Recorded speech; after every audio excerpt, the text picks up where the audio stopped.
We are back inside of the building. And what does that mean for you, my amazing followers and fans? It means you're going to learn once again. We're going to stack the cherries on top of this series that we decided was necessary, titled How to Become a Prize Fighter.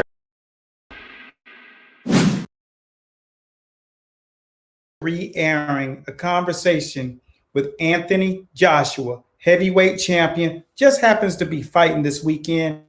Had nothing to do with why we aired it, but it's very relevant that we take these pearls for all of you who are learning how to get into the game, and for those of you who are navigating through the game, who've been a part of it but just cannot find that next ledge. We have some good information for you. So let's hear the first question, which was, have you ever admitted this was too hard for you to accomplish? Make sure you check in and let us know where you're watching from. Let's get started. Listening from the champ, Anthony Joshua.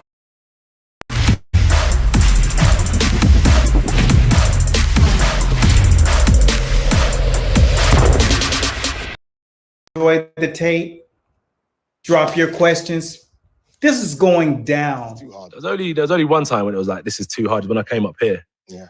So in the amateur system, like you're fighting for your local county. Yeah. We would train Monday, Wednesday, Friday. Mm. And that was like the days for the seniors to train. Mm. And that was it. And I came here and I trained 4 times in one day. So I trained more times in one day Yeah. than I did in a whole week. Yeah. That will make most give up. Yeah, I was like, nah, this ain't for me, boy. I'm happy just representing Finchley. Yeah, I'm the king of Finchley. Yeah, Like, yeah. I'm good ABA champion. Yeah, like let's go out there and conquer the world. Because at the time, there wasn't this whole like Olympic standard. Mm. It was like, if you're ABA champion, you get the potential to turn pro and do well. So if you kind of conquer the ABAs, that's like becoming the best in England. Yeah. Yeah, then you go out and conquer the professional ranks. So coming up here for me was new. I was like, right, what's this Olympic system? I don't know nothing about this. Still fairly new. As I said, I joined in 2008/9. Yeah. And by the end of 2010, I was like introduced to this. So it was a real shock. And that's when it was really, really tough up here. Really, really tough. As most people will soon find out who try and attempt to jump into the sport of boxing, there's so many different things that you won't know that's coming. And for one, this is one when you realize how often you really have to train and the level of competition in which you're going to need to have inside of that stable to develop yourself, to get the muscle memory, to learn all of those things that you've been learning, but being profound in your defense, your footwork, your offense, your fundamentals. Just make sure your basic package is doubled down on. The next question was, he spoke to this, learning how hard it is to really go about this, but what exactly was the focus after the Olympics, the reality settled at hand? I love this part. Let's go in. Leave your questions if you have a question about this specific topic, because we're going to go one line at a time, and then I'm going to take questions from those who have left questions over the past week. That's why it's important that you leave questions down at the bottom, because sometimes we don't get to them this week, but we will air them. All right. So priority, first come, first serve. It did. But I was watching a George Foreman documentary the other day, and he done the same thing. In the space of 18 months, I think he became Olympic champion. Yeah. So it isn't, I'm not the first person, I'm not the first boxer that it's happened to. So that's the same thing. I still watch the documentaries and learn, and it's like, oh, right, I'm on that same path as Foreman. So I used to look at it like that, like it makes you feel like you're the only one getting punched in the rib. And maybe the same for you. Mm. But when you start looking at other people and great championships that have been to the Olympics in the space of 18 months or 2 years, you start feeling like this is just the path that a lot of us take, and I've got to accept it and accept that I have got the potential to be part of the legendary circus. And that's when you ask me, when am I realized I'm good? I'm realizing it more and more as time goes on because I'm still studying and learning about other athletes. When you came out, Powerful. Knowing how much you have to be conscious of whenever you're in the fight game is very advantageous when you have someone in your corner. So what I tell any of you to do is to make sure that you have hired a set of eyes that have already walked the path that you're trying to walk, because if not, what you're going to run into is a lot of frustration. You'll be constantly in confusion mode. That's never comfortable. And what that's going to do is create frustration, avid depression, because that's what gives you that frustration. And depression is not knowing what the next day holds. Now, tell me if you've never felt like that.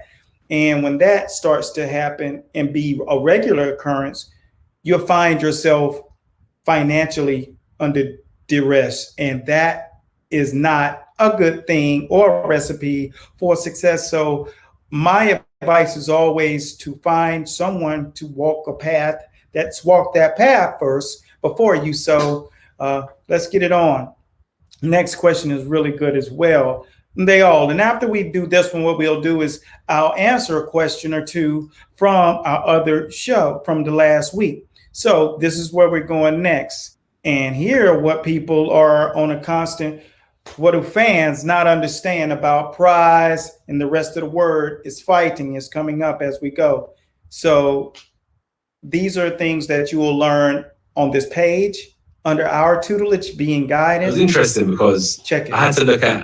I had to study the game now. Yeah. So the fight for me wasn't in the boxing ring. The fight for me was in the business realm. Okay. Because once you leave the amateur ranks and you cross over into the professional ranks, the next crossover I'm going to do is into retirement.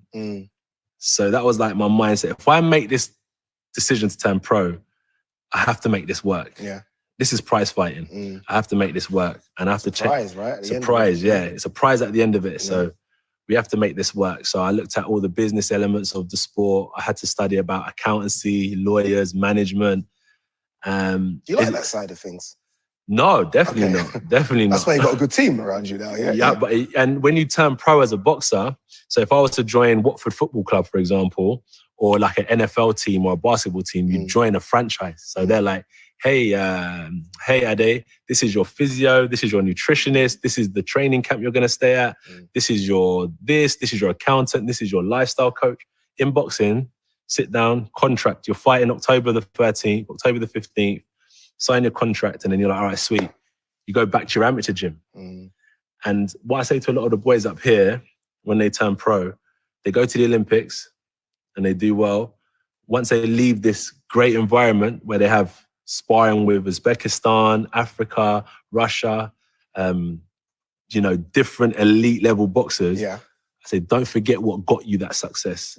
Don't go back to your local clubs and start sparring people in your local areas and think you're going to get the same success as pros, because when you turn professional, you leave this elite system. So I was thinking to myself, do I really want to turn pro and go backwards because I'm in dire need of the experience? You know what I mean? Of going to international training camps and stuff like that. So it was a real big decision for me. Even though I'd struck gold, and they say strike while the iron's hot. Yeah. It wasn't just about the money. You took a while to turn pro. And I had big offers as well. Yeah, is that what all this was? Yeah. Because I wanted to get it right. I didn't just want to do it and take the money. It wasn't just like, yeah, you know what, someone's offered me £1 million, whatever it may be. It was like, rah, if I can get this right, from a business element, first and foremost, then I could navigate my way through this business in a correct fashion. Now, do you understand what I say? And we speak of having the ability to be in a circle. I've had a lot of people, come to me and ask, how important is it to have that elite circle and be in a position that you can train and get better? Once you're in the fight game, and I'll be very frank about this, the things that will hit every single person. Anthony Joshua was on the Olympic team and won gold. And his realization was understanding that every layer of trainer, there's all of these different experts around you. That's the Olympic training system, meaning bringing light to you in the boxing game, the sport of boxing at large. There are 90% of the people in it are under dismay. They don't have clarity as to what is necessary. There are people who are at an undefeated, have an undefeated record right now, but their losses are coming, their learning is coming because they don't have the tools. The tools is not what they have skill-wise, it's the rest that you have to be under in and learning and grooming that muscle memory against the elitist of fighters.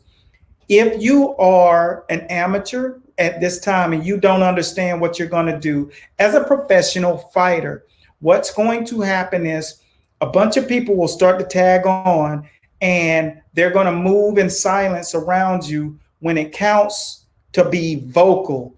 And when it's time to be quiet, they're going to be vocal and they're going to be working against the grain with you. I hope this is all making sense. If so, let me know that you're listening and you're hearing what I'm saying.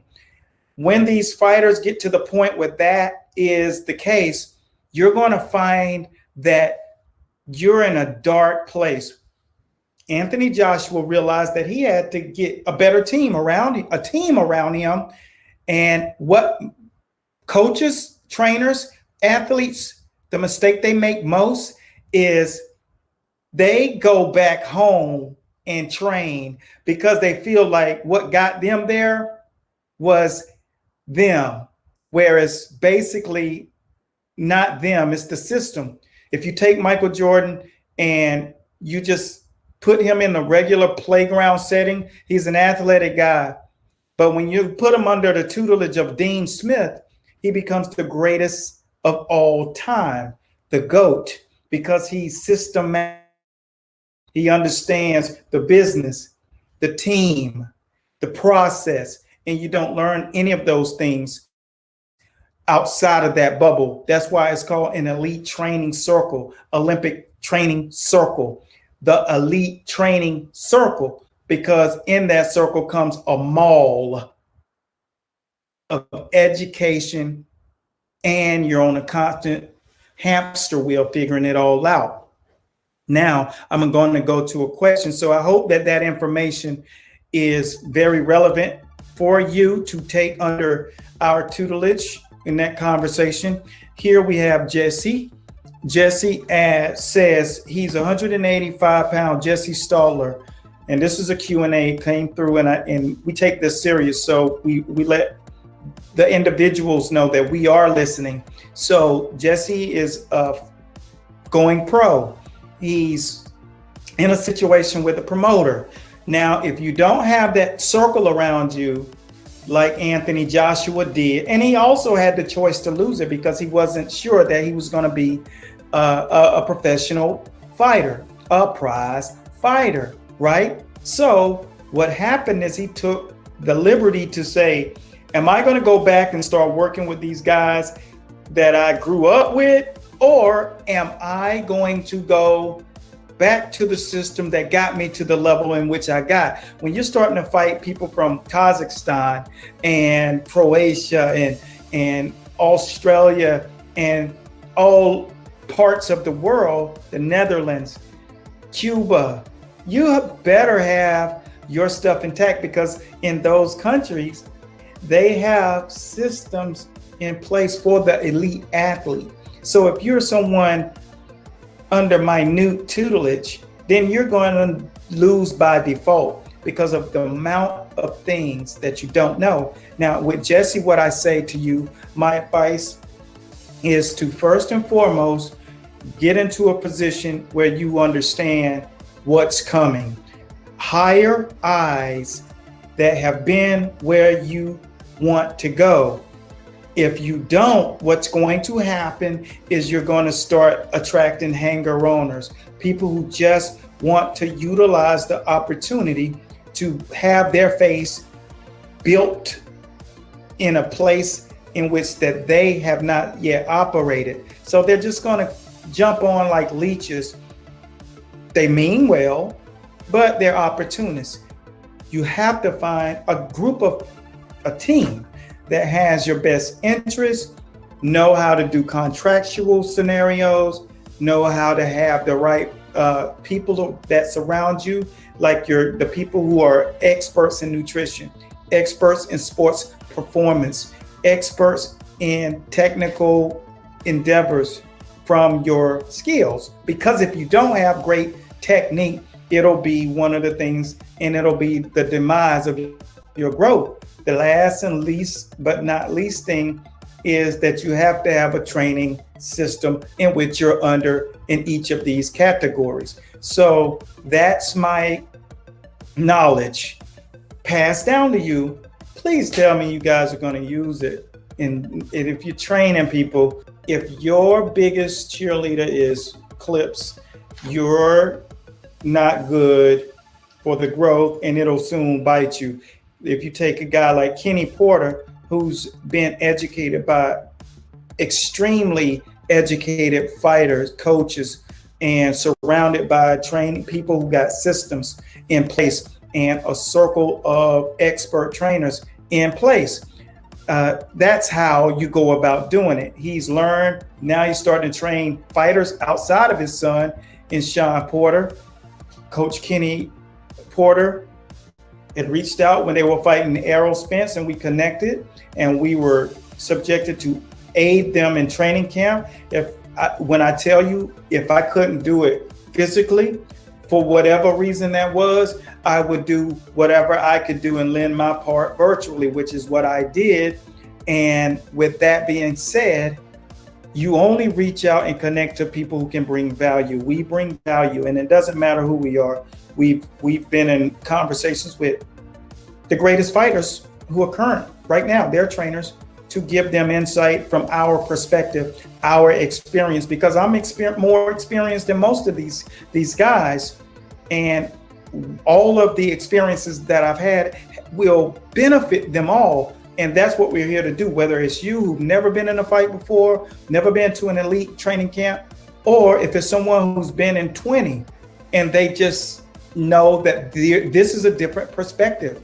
What did we experience? And it brings value. So having this in your tutelage, that's why we created Top Trainer, the Top Trainer, because it's here to change the game for you. For those who don't have the understanding of what contracts are going to be like, sponsorships, management, someone to surround you with an agency to protect your well-being, and those things all cost, but it takes money to make the money. You don't get into a room with Dana White unless some money's at stake. You don't get into the room with Mauricio Suleiman unless a cause is on the table.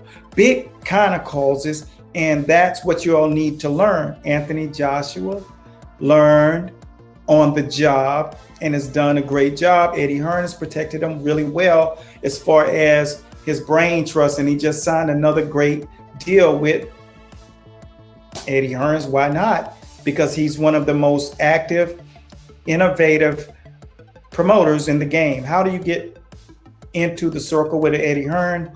Have a team to guide you and make the connections for you. And that's what Top Trainer is all about. So I don't mean to get on that tangent, but if you don't do anything but just go up to the website and check out the page, Top Trainer and Top Trainer U. That's where you learn how to connect and get all of the things that's going to be necessary, from skills to understanding sports performance, to understanding nutrition, to understanding what you're going to be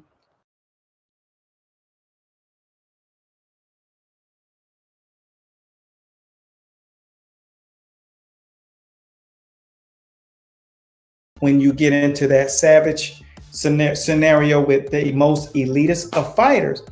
Now, that's so important. Next question. Omar MG, this is the type stuff that 90% of the game is about. people who have not been in the sport. So Omar MG, I didn't mean to put you on blast, but I want to be a fighter. I'm a good street fighter. Nobody has beaten me up yet. And it's just like me saying, I follow Elon Musk so I can fly. I can be an astronaut now because I follow him on Instagram. Now, it's insane. Anthony Joshua made it clear. Football, basketball, in football, there's a franchise. You're not a franchise. You need a franchise. You're going up against 30 people at least when you go up against each battle. And if you got a stable of 1, 2 people, you don't stand a chance. So boxing is not street fighting. There are no rules in street fighting. There are rules that you have to abide by in boxing, not just know, but you have to abide by them. And the laws of every sanctioning body in every state is different. That alone excoriate 100% of most of you because you don't know that boxing is education. So that's what we make sure that we pride ourselves on giving you. I hope you all are taking time and appreciating the era in which you're in. You're in the most transient era in boxing history. So play a role, do your research, go up to each of the people, the liaisons, those who lead and guide, and check out and see if they check the boxes for you. All right. And that's my biggest advice, man. But the Anthony Joshua scenario is good. Anthony continued to go on. So if you want to see the rest of the conversation, then make sure you go up to the website and subscribe. It'll be going out in a live blast tomorrow. Tomorrow's Thursday. Fight day will be Saturday, but it will be going out, I think, after the weigh-in. You can use it for those who like to place a little dinero on the fights. And for those of you who like to learn from the experience in which you're taking part in. So I hope this conversation was good for you. If so, make sure you take a moment, visit our website, smash that like button, and share the post with a friend by tagging them. We got your back, have ours. Social media, the internet loves when you leave a little interaction, and those impressions count for us. Until next time, continued blessings at God's speed. Hopefully the fight's good enough. We'll do a post fight. Make sure you like, because we have to get 1,000 likes in order to do a post fight. So until next time, we out of here. Special shouts out to my brothers in the School of Boxing and our new profound program, Top Trainer U. If you're a trainer and you're about that life, hire the eyes to guide you all the way to the promised land. And that's all I got, man. Peace out. Shalom. Good stuff. Little things, I want more. So after we knocked him out in, I think, 2-3 rounds, I went back to the change room, my coach, and I was like, can we finish off our session? Because it was a scheduled 12-round fight. So I've still got 10 rounds to do. So I've gone back now, get on the skipping rope, do my shadow boxing and hit the pads, because it's now time to defend what we conquered. So we've won, and I know it's still early on. So if you look at the difference between the Dylan White fight, which was a straight out war, less tactical. I said that was a roadman fight. That was a roadman fight. That was a roadman. That was Femi. You get me? That was Olua Femi, yeah? Dylan, yeah? Yeah, okay, put aside, yeah? So that was road. That divide is so there is in London. You have to give that to the fans now and again, you know what I'm saying?